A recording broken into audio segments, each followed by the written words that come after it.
Hi guys, welcome back to my channel, Elbs TV. So to this video ay, ayan, bumili si among babae ng dahon ng grapes, dahon ng ubas. Yan guys, hugasan ko siya, lilinisan ko kasi ilalagay ko siya sa freezer para pag kuha na malinis na siya. Ayan, pero malinis na yan, pero kaya lang hindi naman siyang hindi hugasan na. Kaya binanawan ko na lang siya. Ayan. Dahon ng ubas yan guys. Kung sa ating dahon ng saging ang pinambabalot sa kanin, dito ay repolyo at dahon ng ubas. Ayan.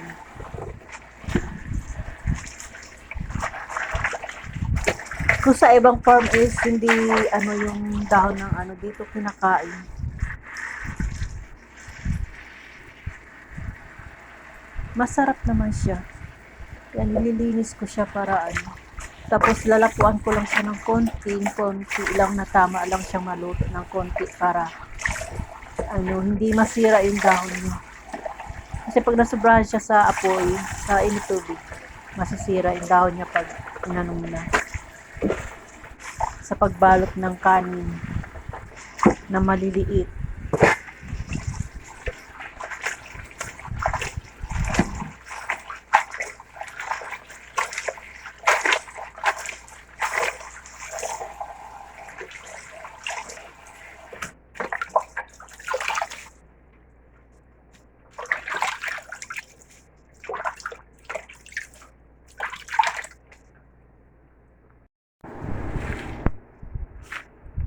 Ayan na nga guys, nagpakulo muna ako ng tubig bago ko yan para mabilis. At hindi malata yung dahon niya. Kailangan talaga mo siya, bantayan mo na hindi mo siya pwedeng iwanan.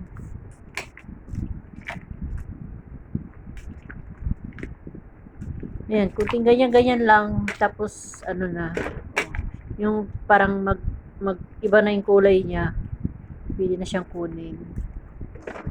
So let's go!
Kain tayo. Gawin ko muna itong aking ginagawa. Kunti na lang naman. 2 oras na ako. Sabi ko, iba-vlog ko. Ang tagal linisin. Magpakita muna ako sa aking video kasi sarap pala ito. Kalabasa na may munggo. Ngayon ko lang to na, ngayon lang ako nagluto ng ganitong kalabasa na, yung munggo na may kalabasa.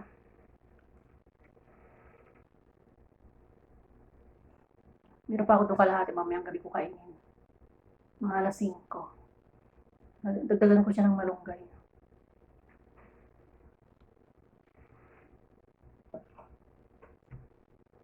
Ma'am Ugang, akala mo ikaw lang kumakain na.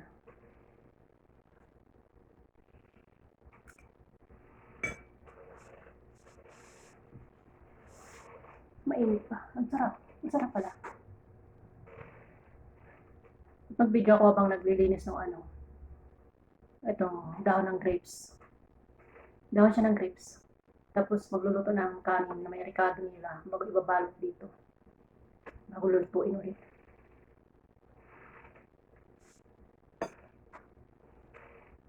Inaarrange ko siya kasi ilalagay sa freezer. Para pag nagluto, kukuha na lang.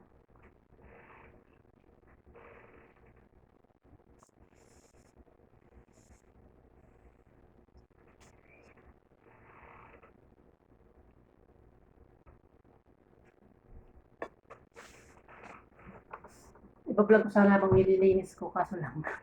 Sa akong alaga, hindi pumasok ng school, balik-balik dito. Ayaw nga sa sala, bahala, marinig niya ako.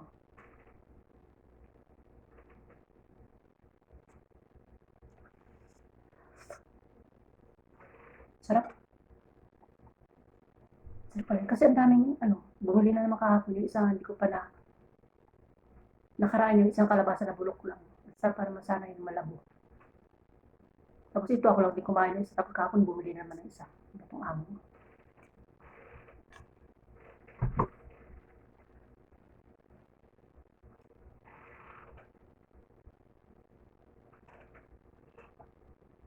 Alam niyo itong munggo na guys, mininok ko. Hindi, pumasok ako doon sa kwarto ng driver. Kasi nilinis ko konti kasi sobrang tingnan ko kung may mga nabulok na Meron nga. Nakita ko itong munggo, ang dami. Siguro 2 kilo, kinuha ko. Hindi naman yun alam ng papalit na driver. Kasi nilinis ko yung mga naiwan ng mga ricado nila. Tapos nakita ko may munggo, kinuha. Grabe dumi. Nasunog ata yung aking manok.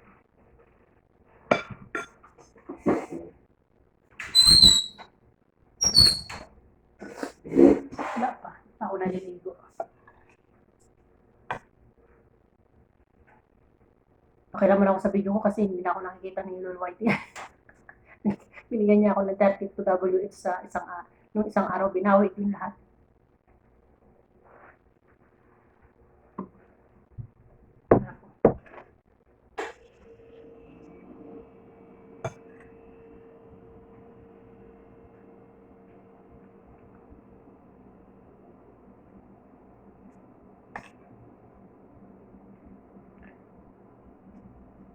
Hindi ako kumain ng Hindi ako nag-rice. Walang rice.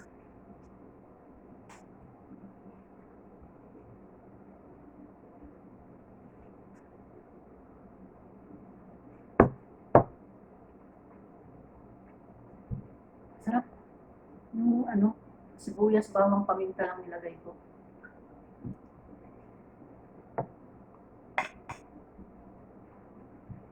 Hindi ko na nilagyan ng kamatis kasi Diyos ko Lord. Araw-araw na yung ilang kamatis kaya nakakain mo sa araw-araw, di ba nakinis yung mukha ko.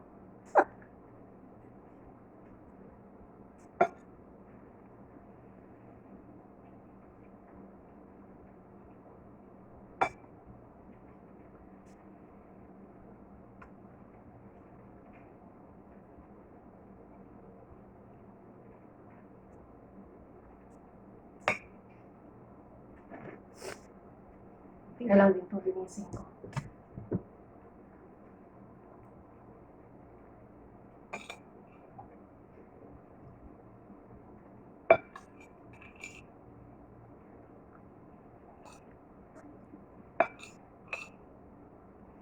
Sinahog ko yung dalawang pakpak ng manok kinuha ko. Dahil di pa ako tinutubuan ng balahibo. Nakakain ng pakpak araw-araw.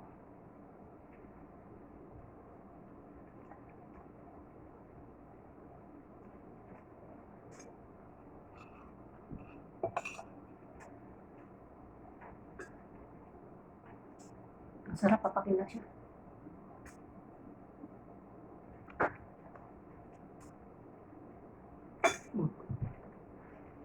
Tapusin ko na. Bye-bye! Bukas ko.